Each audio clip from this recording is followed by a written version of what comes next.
Liss, and the name of the program is The Way to Go.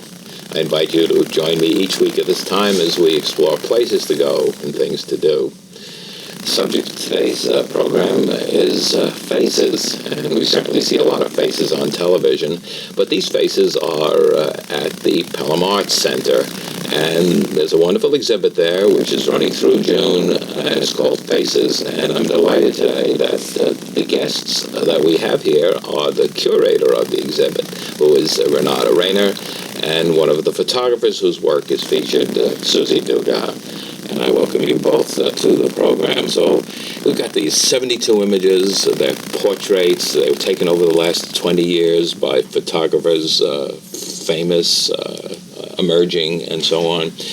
When we see all these photographs, what is the general feeling? What do we get from just looking at these portraits? Well, first of all, there's a great range of subject matter There here. sure is. We try to organize the show by starting with a national perspective. Right. And then we come down to the local And we'll get scene. into some of those details, Yeah, Renata. But we look at these and we see these portraits, and they have a wide range. But what is it that it tells us? Well, I think if a portrait is very good, it goes beyond the specific and somehow relates to something universal that we can all feel. Mm-hmm. The other thing, I think I've watched the reaction of the people who've seen the show as we've been hanging it. They come in and they're interested, of course, in some of the famous personalities Yes. whom we have on the wall. And Yes. they are drawn to that and to see how they have been portrayed.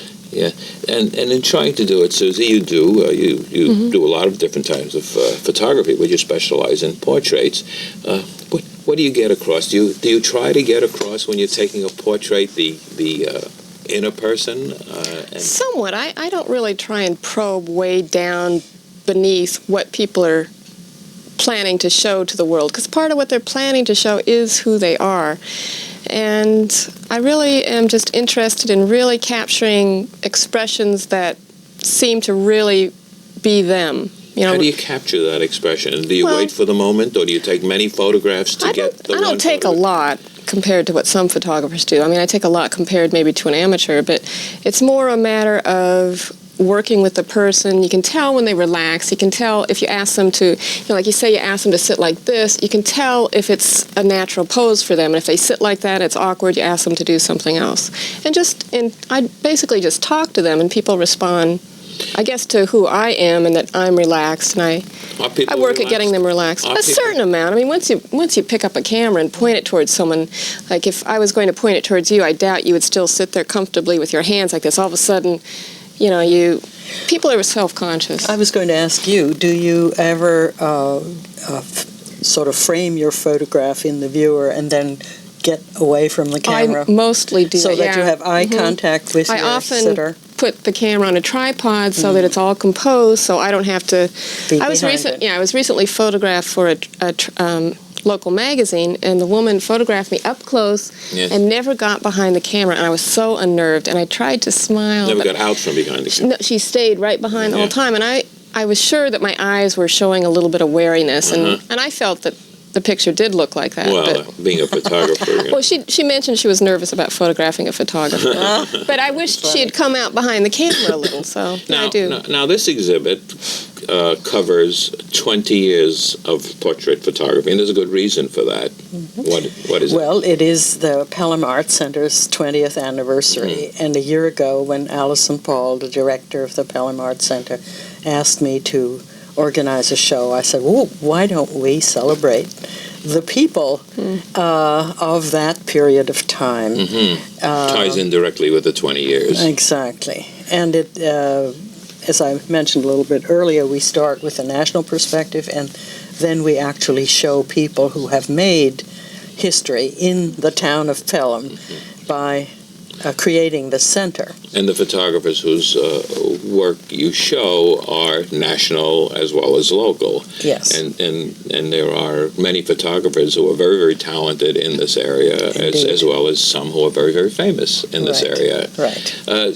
Maybe we'll talk specifically about some of the photos. Now, people do, as you said, like to see pictures of celebrities. So let's talk about some of the celebrities or some of the people whose pictures are shown. And we're going to show some of those on the screen. For instance, Leonard Bernstein, for example. Yes. Let's talk about that photo. Yes. Well, first of all, he is the first great American conductor to be known throughout the world. And he traveled throughout the world. He is now gone, so I thought it would be nice. Who's this photograph? This is by Steve J. Sherman, who is a New York Times photographer. He is also now the resident photographer at Carnegie Hall. And I don't know if he'd like all this family information. He is the son of Robert Sherman, who's program director at station WQXR. Oh, yes.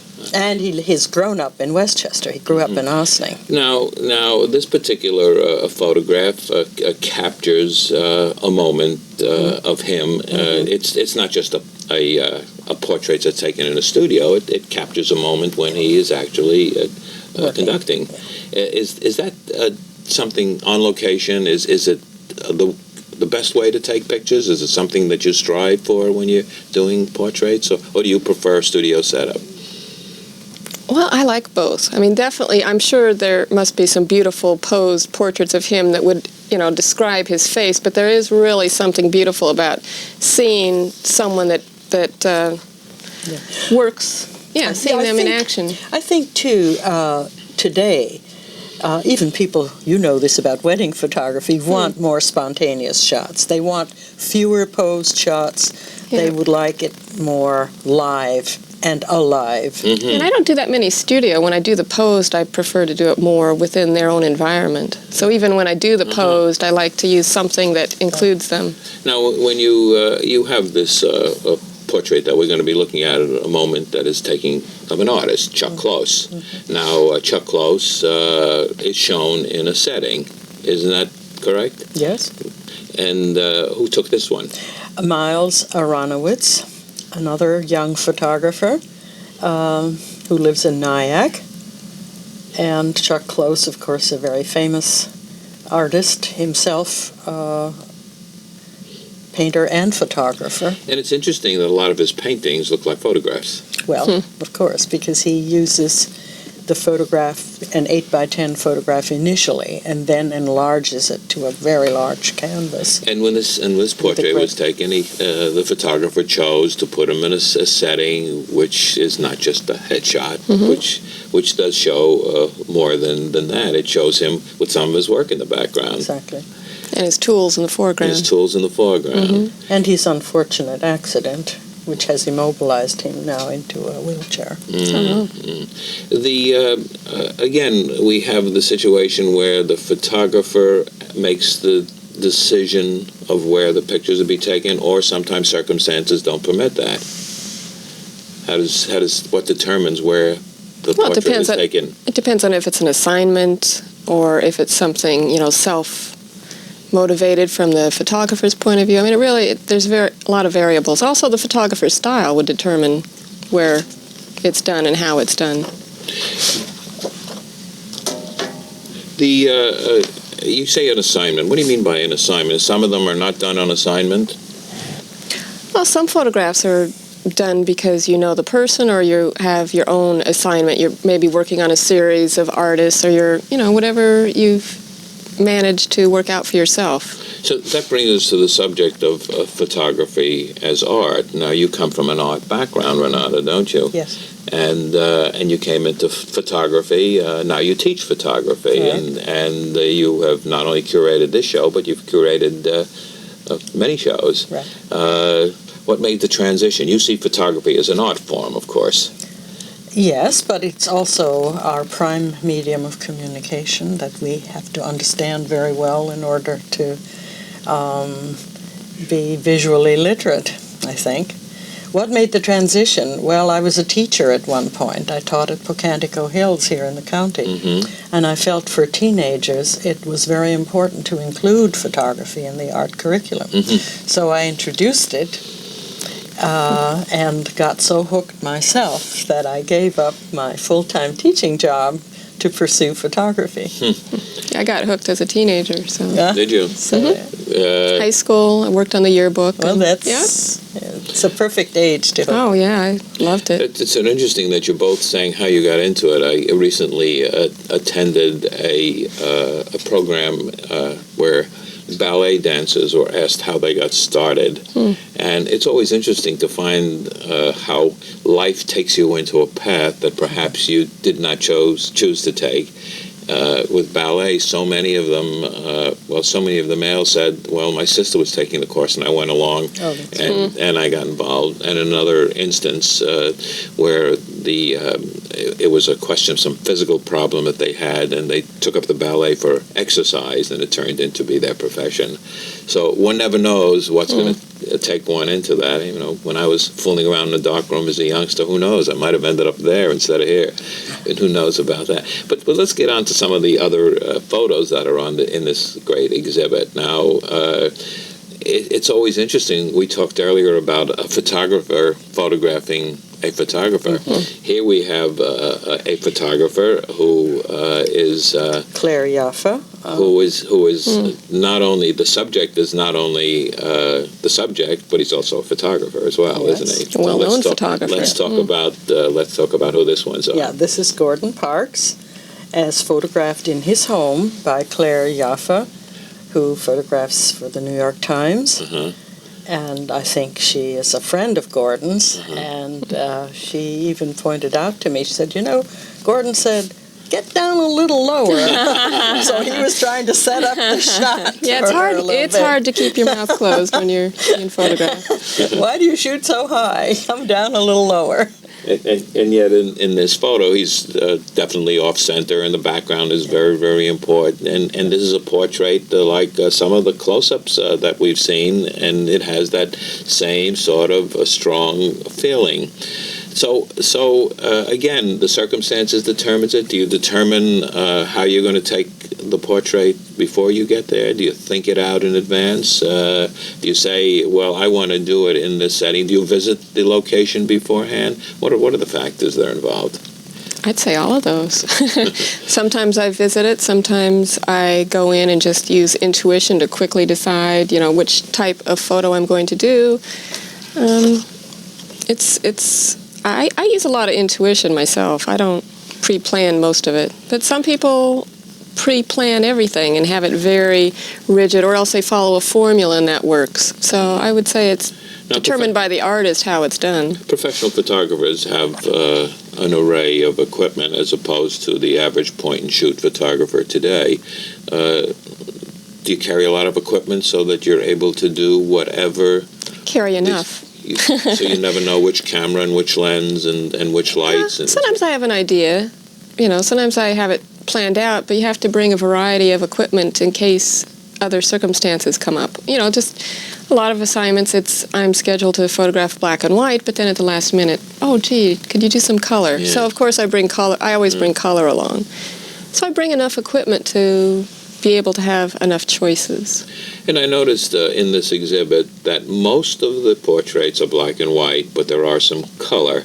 Is there a trend? Of course, photography started with black and white and then went to color.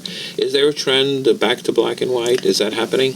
Well, I certainly think we're seeing that in the magazines, because a lot of fashion ads are in black and white now. In MTV. Yeah. Why? I think it centers you on the subject more. I think sometimes the color is distracting. Is it to be different? For instance, in radio commercials, for example, they're using non-traditional deep voices. They're using all sorts of different voices, different sounds, just to capture the attention of the listener. Is black and white sufficiently different from the color that we're all used to? What's the reason? Well, I am personally very disturbed to see the New York Times in color at the moment. And I think we're getting a lot of bad color. So it is therefore very welcome relief to see strong black and white photographs again. Yes. Well, is that you're disturbed to see the color in the Times because it's not good color? And it's not good color, and it doesn't seem to add very much to the scene. But all newspapers seem to be going to color. I know. In everything that they're doing, and I guess it's tradition says black and white, and we don't want to change that. Is that what it amounts to? No, I think if it could be more expressive, I would like it. But I'm not seeing that. The print quality is so very poor. The reproduction quality because of what they're dealing with. Right. Now, the other thing, of course, is a black and white is an abstraction. It therefore lifts it out of the everyday in a way, because we see in color, but the photograph in black and white is already removed from that everyday scene. It's an interesting point. You say it's an abstraction. It's not abstract art, but it is an abstract of the actual scene, actually, in there. I do want to point out to our viewers that we're talking about a wonderful exhibit on portrait photography, which is at the Pelham Art Center. It's called Faces, and we're talking today with the curator, who is Renata, and with Susi Dugas, who is one of the photographers whose work is featured there. Let's go on to another photograph now. We've got a lot of photographs to show, and let's now talk about another photo, and perhaps this is not such a famous person, certainly not someone whose picture will be recognized as some of the others. Now, who are we talking about now? We're talking about Barbara Morgan, a great lady who lived here in Westchester and was very much my mentor. I have been in that studio many times. Again, the photographer here is Claire Jaffa. And Barbara passed away 2 years ago. And her most famous images are those of dancers. In fact, in the background of this very photograph is Martha Graham with a famous pose of the kick, which was a ballet that she choreographed in 1940, and it's Emily Dickinson reading the letter to the world. It's a little hard to see it here. But Barbara Morgan did much of the Martha Graham photography. Yes, and it's very interesting. She's often told me how it was. There was absolutely nothing spontaneous about this. They went to the Macmillan Theater, where Martha redid each position as many times as was necessary for Barbara to get the shot. I understood also Barbara had seen the work several times and pre-picked which. Of course, of course. So there was a lot of planning in those. Oh, yeah. Even though they look spontaneous in the end, The photo let's get on to one of your photos. All right. Let's talk about that right now. Now, here we've got a famous person in a setting, and I think it illustrates the point that we made before, which is the person does not have to occupy the whole image. And here we've got color. What was the occasion here? How was this done? Well, I was shooting for a magazine article of well-known people that lived along the Hudson, and I was doing environmental portraits to really show the background of where they lived, so I used a painting to show her. She collected Hudson River art, and just her, Victorian kind of couch and all, and to this day, I'm happy with the picture, but I couldn't tell you exactly why I composed it exactly how I did. The light seemed to interest me, even though it was artificial light. Did you compose it that way in the camera? Yes, that's pretty much exactly how I shot it. And does that happen when you're taking a photo? Does it happen that a lot. You decide right in the camera what it's going to be, rather than taking it wider and then deciding in the darkroom? Oh, I definitely do a lot of the composition when I shoot, and I do I use cropping more as a fine detail, just doing a little bit. I don't just shoot and expect to crop later, so it does happen. Now, we have another photograph, which is perhaps not as famous as some of the other people we've seen, but I know that it's one, Susie, that's very near and dear to your heart. So let's talk about this portrait. Excellent portrait. This is my grandmother at 99, and she'd been in the nursing home for at least 12 years. And usually when I had photographed her, I had gotten her to smile, and a little rose in her hair and in color. But this one, I really wanted to photograph her straight on. And it means a lot to me. And even when I was printing it for this show, I found myself, just feeling very sad with her, and just, she was very sad. Mm-hmm. So I didn't give the picture to anyone in my family. It wasn't a picture that would mean, they want to think of her as happy. But I think it helps people relate to older life and hoping that we won't be as sad. Yeah. You have another very interesting portrait of your grandmother, which is in the exhibit, which we're not showing today, and I think that's particularly interesting because it doesn't show her face. Yeah, her hands. It just shows her hand and a teddy bear. Why? Yeah. Why did you do that? Well, her hands showed a lot of her age, and they just had such a beautiful texture on them, and also the teddy bear was one that had grown with her for a few years, and she called it Snooky, and she kept, the little thing tucked right into her side here, and it just gave her great comfort. And there's a famous picture of Louis Armstrong, which is a close-up of his lips. Have you seen? Yeah. So different people, different parts can represent them. We've talked today a great deal about the famous, the personal, and we've talked about the local aspect of this exhibit, and we've talked about the Pelham Art Center and 20 years old. And some of the portraits that are in there are of people who have been involved and are involved with making, because a large volunteer organization is essential. And this portrait, of course, is one that you did, Susie. And who is it? Camille Romita. Yes, and I had been commissioned to photograph it by Renata. They had a few people from Pelham that different photographers were assigned to photograph, and I set up the composition. The light in the studio at the Pelham Art Center was so beautiful that I basically worked with the light, and It was taken right there. Yeah, it was taken right at the Art Center.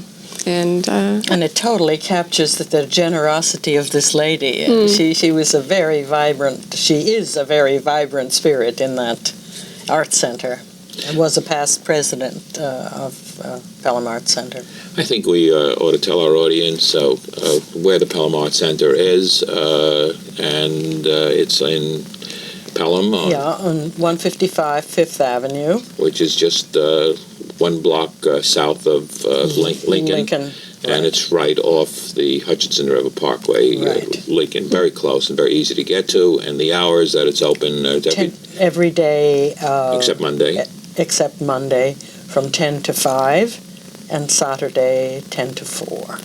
And for people who want more information, let's give a telephone number that can be called. Yeah, of course, area code 914-738-2525. And we'll put that telephone number up in the closing credits so that the people can write it down if they didn't have a pen handy. So let's get into this whole subject of photography and portrait photography, and how can we make our portraits better of our family, of our friends, of our children. Throw out the bad ones and just... a lot of people don't edit. They could take 6 pictures and they'll show people all 6, whereas one really stands out representing. Use the ones that represent who the people are, and eliminate some of the clutter in the background. And shoot close, is that it? I think beginners tend to shoot from too far away. Yeah. Yes, and yet there is something when you come too close to a person's face. I don't want them too close to mine. Well, it's intrusive. And I think there is sort of an optimum distance, which is 6 feet. 3 to 5 feet, least, maybe, something like that. How about the placement of the person? I notice in a lot of the photos that are in the exhibit and that we've seen today that the person is off-center, down in a corner. For the amateur. That's totally subjective, yeah. For the amateur, do people feel that you've just misfocused when you take that? Is it better to just put the person right in the middle? Well, I think very often it's a much more interesting picture if you don't. If you do not. Yeah, if you think a little bit what, as Susie did, what kind of background enhances Helen Hayes? What kind of a person was this lady, and how did this showed her gracious lifestyle and so on? And I think that is very important. I'll never forget an instance when I was on a cruise and I was shooting a picture of the person I wanted to shoot, and some woman who I didn't know and will never see again is in the background. She quickly took off her glasses. Of course. Well, we have a very funny one, actually, of Truman Capote, the playwright, lounging on a sofa, and that was done by Arnold Newman, who's famous for his environmental portraiture. And why did he do that? Because he felt it symbolized the playful attitude of his subject, and also included a lot of the setting of his home. Yes, I see. I see that the professional does that a lot. The setting is so important, and the amateur does not do that. As a matter of fact, the amateur uses clutter in the wrong way. Well, I don't want to clutter up the television airways because we've run out of time, and I thank you both for being here today. I've been talking today with Renata Rayner, who is the curator of the exhibit Faces at the Pelham Art Center, and with Susi Dugas, who is an outstanding local photographer who specializes in portraits. Go see it. It's a fun exhibit. It's an educational exhibit. I'm Norman Liss. The name of the program is The Way to Go. Until next week at this time, enjoy yourself.